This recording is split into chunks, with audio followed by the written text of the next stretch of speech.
Well, I'm going to start sounding like a broken record because I'm excited for today's episode. We have Mike Christenson. He's one of my personal mentors and one of the founders of FGI Canada. Today, he's going to talk about his fear of horses and how that affected his daughters and how important is personal work as a therapist or a counselor. Welcome to Talking Team CBT, where you'll hear stories from therapists and clinicians around the world on their journey and experience with Team CBT. Welcome to another edition of Talking Team with myself, Daniel Herman, and Angela Poach. We're really super excited for our guest today. We have Mike Christenson with us, who is a level 5 trained in team and the director of the Feeling Good Institute in Canada. And I would say personally, the person probably most responsible for my training and experience, good or bad. I would say mostly incredible, of course, in Team CBT. So welcome, Mike. Yeah, that's great. Great to be here. Yeah, just so excited to have you. I think probably just about so many of us who had our experience and trainings at the Feeling Good Institute have at some point gone through your 12-week course, and that's just such a foundational experience for us and really getting the basics. It's like a boot camp experience, and I just know that I hear your voice in my head so often as both personally and professionally, and just so grateful for what you've done for me, and I'm sure Angela feels the same way, and so many therapists out there. So we're just excited to hear a little bit more about your perspective and kind of your own evolution through team.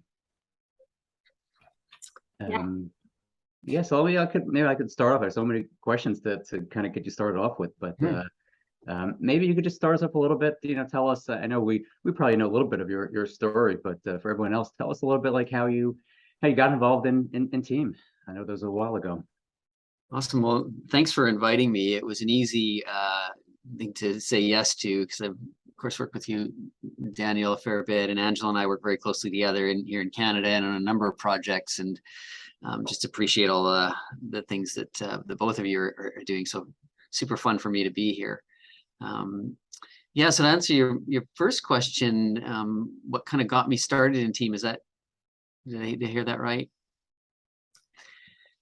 Yeah, I was first introduced to Dr. Burns' work in 2006 when a family physician of our family recommended the book Feeling Good, like has been done millions of times all over the world. I was one of those fortunate few that had a very wise physician, and I was struggling at the time, and it was really powerful for me, really life-changing.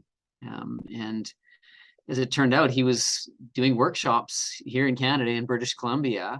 At that time, he was a keynote speaker at a mental health conference that I was scheduled to be at. And so I just went up and met him and connected with him, and then started doing the workshops he was doing. And then a few years later, their FGI, the Feeling Good Institute, started doing online training. And that's really where I got my start. Nice. Mike, it's one of those things where you met David through Canada, and I met you through Canada and David, and so I was super glad that David was willing to travel and spread the word. And you mentioned starting in 2006. What would you say? How would you say team has impacted your professional life? Well, it's really transformed it. I'd done my undergrad degree in theology with real focus on youth and counseling. So I had some mental health kind of training in my undergrad, but once I read Feeling Good, I recognized that I really wanted to go back and do this more on a full-time basis. Realized I didn't have the skills and tools to really help people. Like, I could listen to them, I could understand a little bit where they're coming from, but I needed more than what I got in my training. So I went back and did my grad studies, and during the course of my grad studies, I continued to do workshops with David and get his toolkit and begin practicing the tools, and really it's transformed my work in pretty much every aspect. I mean, the empathy skills I still continue to work at and train and learn, and that's really the foundation for any kind of therapy. But then the other components that David's been developing and you've been working with him on as well, Angela, and really refining some of those techniques and tools, the assessment of resistance and working with people, honoring their resistance, and then the methods. I really don't do anything other than team now. It's kind of a lifestyle as much as it is an approach to therapy. Yeah, for sure. Yeah, I mean, I'm thank you for the stroking. I mean, it's not my, I don't do much in terms of like any kind of development or anything, but I do help David with his website and, you know, a few things here and there. And happy to do that. For sure. Well, so I think it's one of the cool things with team is it's constantly evolving and growing and changing. We're refining them, right? Like we have a tool called the positive reframe table, and that didn't exist. I think even Angela, you were part of helping format it and help, you know, bring those tools to, you know, make it more available for people. So it's kind of exciting that it's not a static, oh, here's how it is, but we're always learning and growing from that feedback. Yeah, and I think there's so much, right, that has, I know, impact all of our practices. And Mike, I thought you said that, especially the empathy part of team. Can you tell us a little bit more about how that's, you know, affected your practice and your work with the clients that you work with? Yeah, you know, I think a lot of us come into this field, we really care about people. And so we tend to be people who want to hear people's stories and listen to them, and often come with a certain amount of capability for that. But there's also weaknesses we all have. And David really identified, you know, his weaknesses when he was working with interns and came up with the 5 secrets of effective communication. And, you know, I recognized very quickly I had some real weaknesses. I was leaving some of them out almost every time. I didn't know how to do them effectively. The I feel statements, which can seem sort of counterintuitive, the disarming technique, and even the stroking. You know, it's one thing to the affirmation, one thing to compliment somebody, but to do it in a genuine way.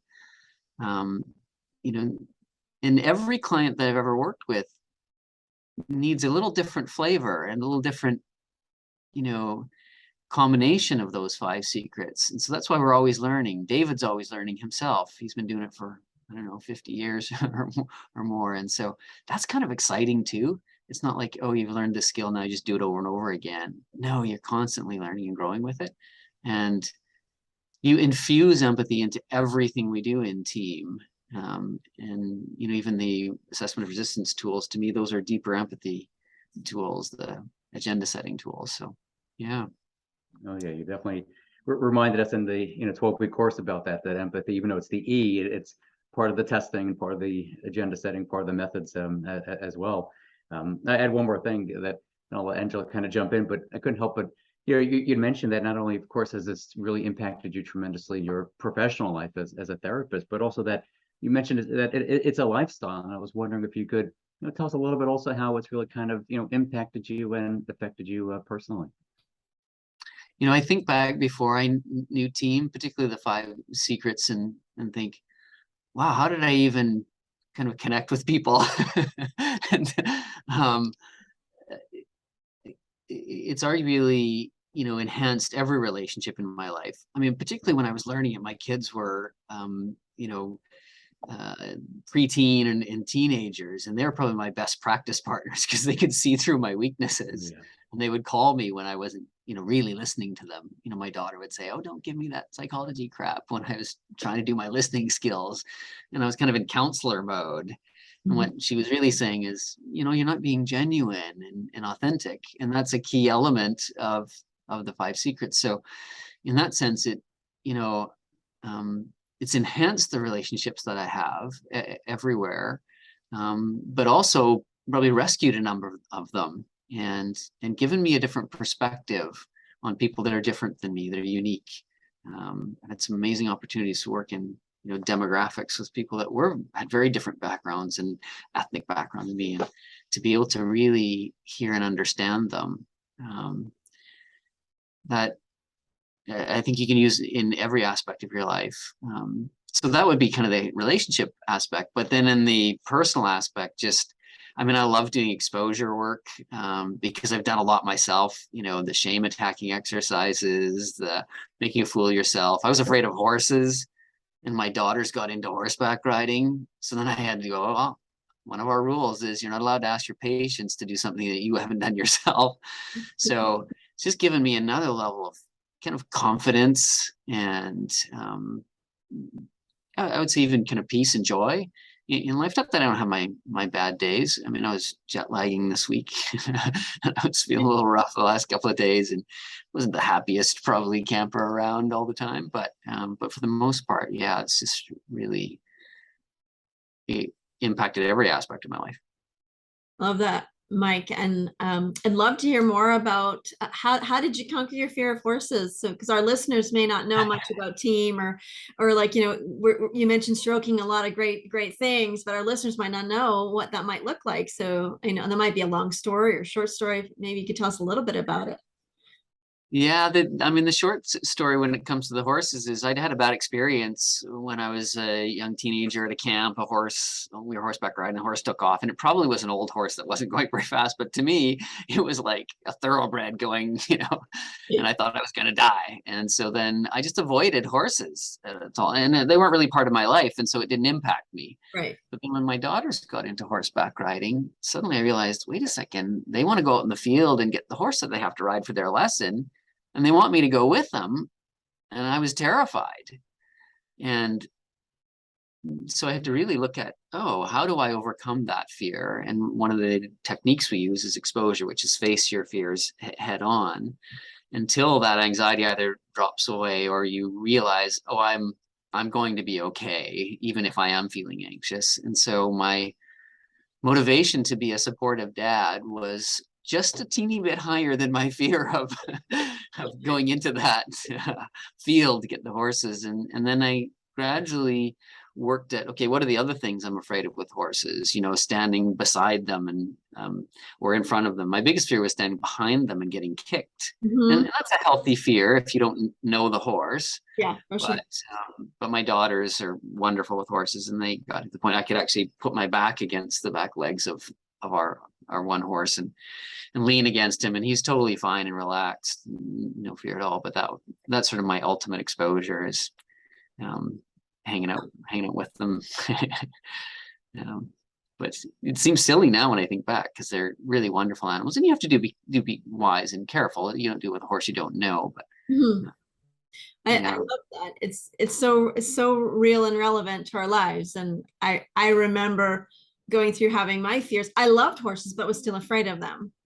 And that was such a challenge because I was afraid to be near them, but I wanted to be near them and ride them. And you know, at first I was afraid to be around them, and then I was around them and that went away. And then I was afraid to fall off, and then I fell off, and then it was okay. And I was afraid to get kicked, and then I got kicked, and now I wasn't afraid to be kicked. So you kind of go through it and you realize it's really my fear of the fear that's really limiting me. Yes. Yeah, exactly. Yeah, very well said.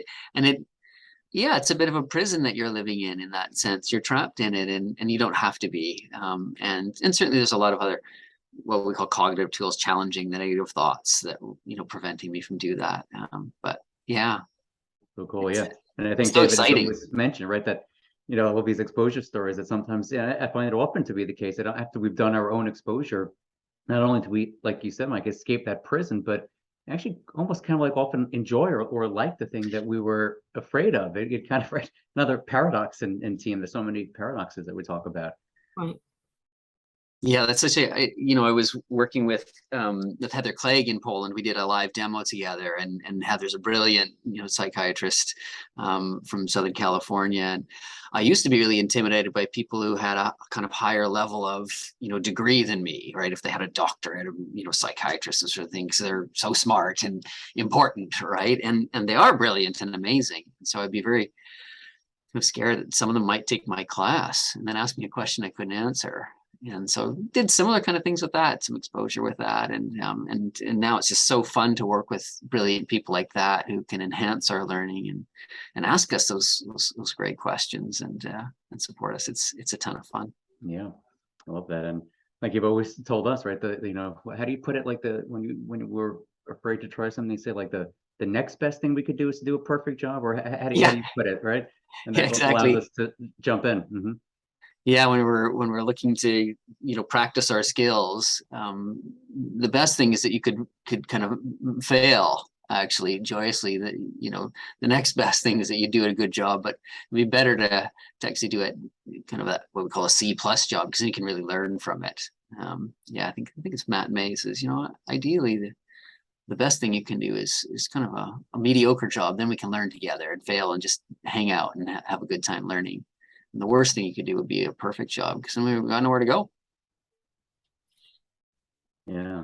And maybe we could turn a little bit to that, since, when I think, of you, Mike, what I really think about so much is the, the training that goes on in the Feeling Good community and with TEAM-CBT, and your focus really on deliberate practice and how these skills can really be taught and move away from theory, but actual doing and learning. So I was wondering if you could maybe tell us a little bit, as someone on the forefront there, like what kind of changes and improvement, you're kind of seeing in the therapists that you train. Like, what are they telling you about the results that they're getting once they work on implementing TEAM?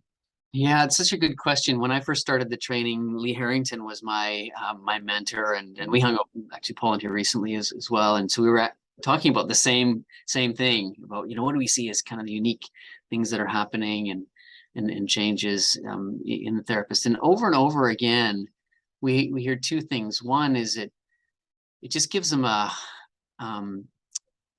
much more efficient and powerful approach to doing therapy. They feel like they are really on top of it now, and kind of connecting more deeply and having direction with their clients, and it becomes fun.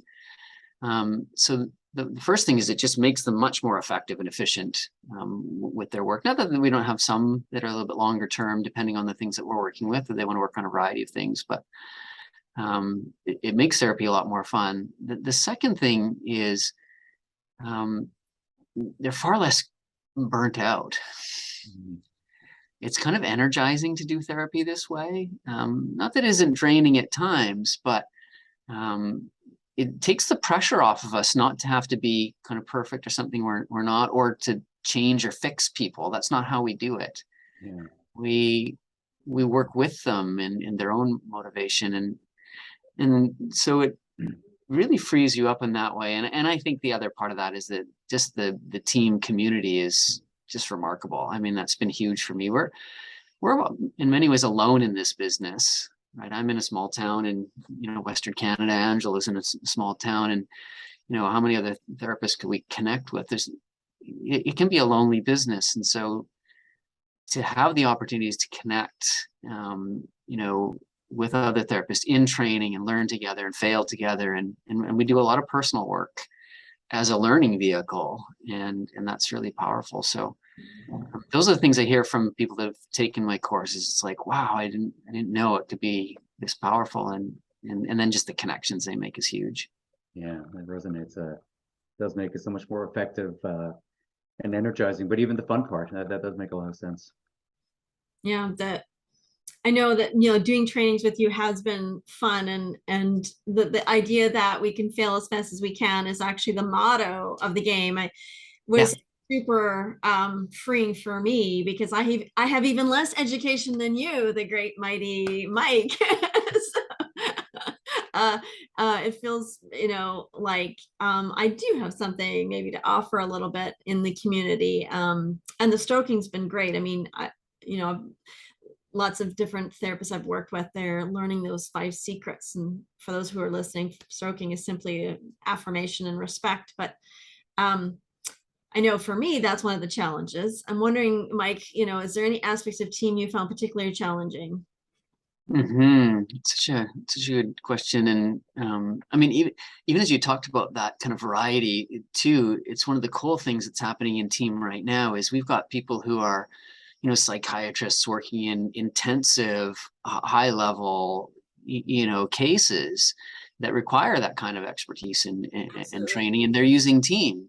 And we also have people like kind of Daniel and I, who are kind of on the front lines with, working in the mental health field, and you, Angela, but there's also now kind of what we call low impact CBT, and people who have no kind of training or education, not even as much as you, Angela. You've got some certifications and stuff that you work really hard to obtain, but others that are just going more like lay people, and they're learning TEAM now and delivering it in kind of, churches and youth centers and other things. And so I think it's so neat that TEAM is an approach that can be, implemented in those various areas.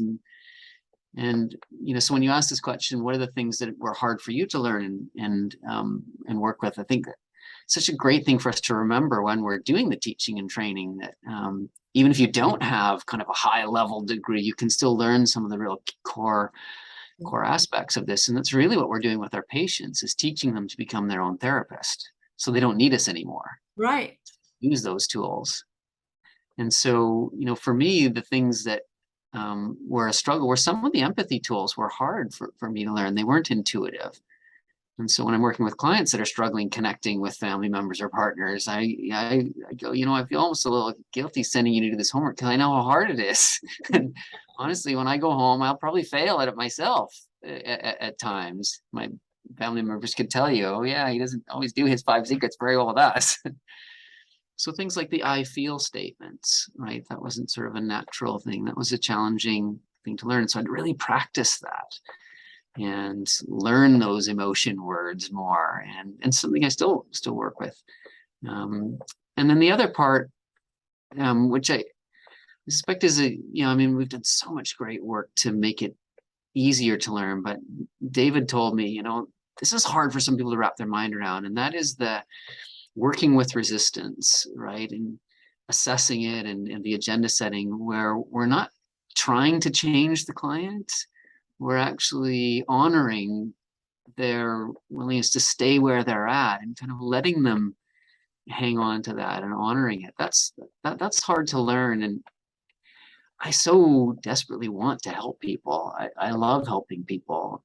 And so my desire to help them can get in the way, instead of really honoring where they're at. So that's constant learning. I don't think I'll ever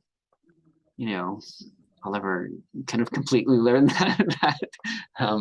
But I think that's where TEAM is so great too, because it reminds us to set our ego aside. Otherwise, we're getting ourselves in trouble. Yeah, but that's why it's so great, to hear a level 5, master therapist and trainer, talking about your own evolution and what you found difficult in training, even as you're training others. So maybe just one quick follow up to that, Mike, just because again, you're really the one who's, giving us almost all of our introduction and beginning training in TEAM. What are you finding as far as like these therapists you're training now that's kind of challenging to get across to the therapist or to the general public about TEAM? Yeah, it's interesting because TEAM is still quite young in the sense, like, it's based on, kind of David's work with cognitive behavior therapy and some of his other work with other models, behavioral work and exposure work, which is highly validated. We don't have, kind of as much research as we would like to have with TEAM. So, what are the challenges in learning? When you say that, I say, some of the people coming in now, we have so many advantages coming in compared to before, because we have the podcasts that we're doing, and we have, the tools that Angela has worked with David to make them far more accessible, right? And updating the toolkit. And so there's a lot of things we have now that we didn't. So some of the therapists coming in are far more kind of advanced than they used to be when they first take my course. And so I can actually challenge them a little bit more with the practice. But the biggest challenge for therapists, no matter what level you're at, is we like to kind of theorize and talk about information. And in some ways, the more education you have, the worse you are off, because you have a lot of information and it feels really good to share it. And so in that sense, sometimes people coming in without much can pick up some aspects of it easier because you don't have bad habits. And so the temptation to just talk about things rather than practice the skills. Talk about the 5 secrets rather than just practicing and failing and trying it again. More Katz and I were approached by gentlemen who were really the leaders in deliberate practice for mental health, and they asked us to kind of, would we be open to writing a manual for TEAM-CBT? And we've realized, wow, we don't practice as much as we could, and TEAM is a very practice-based approach. I mean, David's always trying to get us to practice. So he was kind of ahead of his time in that sense. Yeah. But the temptation to theorize and kind of share knowledge and evaluate rather than practice is a powerful one. So that's something I'm working on shifting within my course. And I know this is something Angela, when she first assisted me quite a few years ago, and now we had a lot of feedback from our students saying, oh, we would like to get more practice, because they actually found the value in it. And so she started doing practice groups consistently, and which have been very well received. But even in those practice groups, the temptation to theorize is hard. Angela's been really good at keeping some discipline with that. But I would say that's one of the biggest areas we're learning, is how to learn the skills at a high level. Yeah, no, that totally makes sense. And I guess talking about learning these skills at a high level, you mentioned before about being kind of jet lagged. So maybe you could just tell our listeners a little bit where you were coming back from and what that was like in Poland. Yeah, just recently, a little over a year ago, one of our team therapists who grew up in Poland, he and his wife they're psychiatrists in the California area, had this vision to expand TEAM-CBT to Poland and invite kind of Europe and the Middle East and Asia, because it's a very central place. Yeah. And then, of course, the war broke out, so we weren't sure whether the conference was going to happen. But they invited a number of other leading TEAM-CBT trainers, Matt May and Daniel Minty, Heather Clay that I talked about, Lee Harrington, my mentor, and a number of others. None of us have been students of mine. Dipti Joshi, you'll probably have her on here at some point. Yeah, she's scheduled. Yeah. Yeah, awesome. So they invited us to come and present, and it really wasn't until about 6 weeks before it was scheduled to happen that we were sure it was going to happen, because there was just unknowns of people being able to travel and that sort of thing. It was just a remarkable experience to have that community of team trainers there supporting the mental health community in Poland as they work with the dynamics that are going on there, and of course supporting people who are working in some of the refugee kind of avenues. And it was just an amazing opportunity, and then also an opportunity to do a little bit of traveling and touring, and for me personally, being able to visit Auschwitz and the museums there, and while it was not a enjoyable time at times, it was very meaningful and powerful and important to be there. So thank you for asking about that, Dan. Yeah, absolutely. It's again speaks to the, like you said, the power of the team community and the support that they provide to each other. Yeah, and Donna Fish and I presented. I have to mention Donna. We presented, from your area there in New York. Yep, in New York. Some really amazing people. So It's Mariusz Virgo is the main, he and his wife. So. Yeah, he's been really active. It's been really exciting to see different people and who some of these names will become familiar to our listeners as they listen to this YouTube, and also David's David's podcast, Feeling Good. So we want to make sure our listeners listen to that.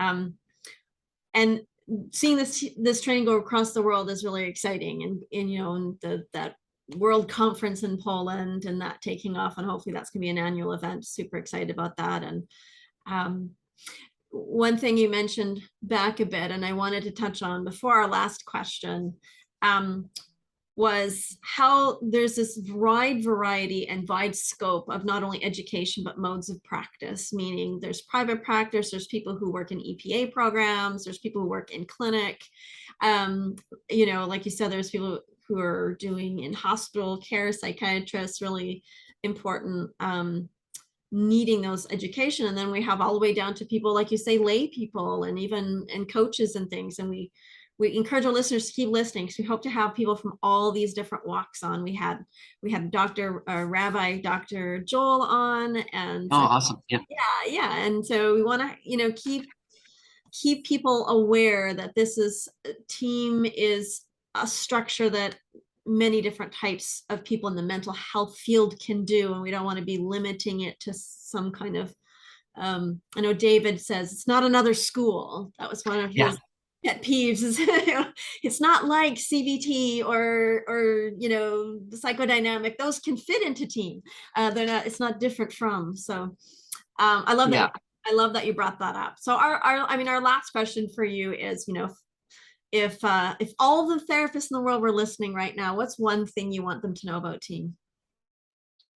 Yeah, such a good question. I would say that the deeper level of connection that you can obtain with your clients by learning the TEAM skills of the 5 secrets of effective communication and the agenda setting, assessment of resistance, the specificity, invitation, and the motivation pieces, they take you to a deeper level than I think you can with anything else I've ever heard of or experienced. And you can use it in any, once you get to methods, you can use any one of those different approaches that you have in the past. Like, I'll give you an example. I worked in an addictions treatment center, and I was working with somebody who was addicted to meth, and using the empathy skills. And then we did something called the double paradox, the triple paradox, which was really assessing the motivation to continue using it. And when we got to the list of all the good reasons to continue to use meth, which sounds kind of paradoxical because it is, he looked up at me and looked in my eyes and said, "You've done meth. I know you have, because no one would understand it like that unless they've done it." And I was kind of a squeaky clean kid who was too afraid to even try weed. I've never had any drugs ever other than prescription, and even then I'm always a little hesitant. But because of the tools that I learned, I was able to connect at a level where people who would say, "Oh, you have to live this in order to get it,"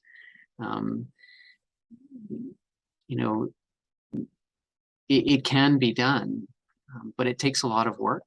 And so I would say, if you're willing to do the work, you can get to a level of understanding and depth of people who are completely different than you, and come from different walks of life, different ethnic background. And I have people that say to me, "I never would have thought that I would be connected with somebody like you, who's sort of white, middle-aged, male, conservative kind of background," right? But that's where it's so powerful. And I think, kind of coming back to what you said again, Steve Reinhardt was my roommate in Poland, and he's an electrician, right? But he can connect with people better than probably a lot of therapists, because he knows the 5 secrets. He's worked really hard, and his passion is just to bring it to kind of church groups and others. He works with Victoria Chickrell from Mexico doing that. And I think, the team of people that we had there, we stepped off the plane. The only person I met in person before was Dipti Joshi from India, right? There was her and Nivedita and Shushma from India. But it was like we knew each other so well, because we do this work together and do the 5 secrets with each other and do personal work together. And so it's very powerful. It's just different than any working experience I've had anywhere. So yeah, thank you for asking that question, Angela. It's such a good one. Amazing. Well, Daniel's going to wrap us up, but I also want to say thank you for being here. So this is one of the ones where we'll both probably wrap up, because we're super excited to have you. We just feel really connected, and you've really touched both of us in our personal life as well as our professional life. And I think you talked about it by how TEAM is really a lifestyle. It's an experience, and which makes it very different from any other modality. Well, thank you. Angela, when you say that, I think being in Poland was a fresh reminder for Lee and Matt and Daniel and I. When you see your students doing things better than you can, it's such a thrill. And to see the work that you and Daniel are doing, some things that you're doing that I can't do. I'm not as gifted in. It's just, it's so awesome that, you know, we can learn and grow and be a part of each other's journey that way. Well, thank you for that, Mike, and just thank you for joining us today and sharing everything you have, and really just thank you for all the gifts you've given us. We really, you know, appreciate it, and we're hopefully carrying that on with all the work that we continue to do. So thank you so much for joining us. Awesome. Real pleasure to be here. Thank you. Bye-bye. Thank- Cut. I'll stop the recording.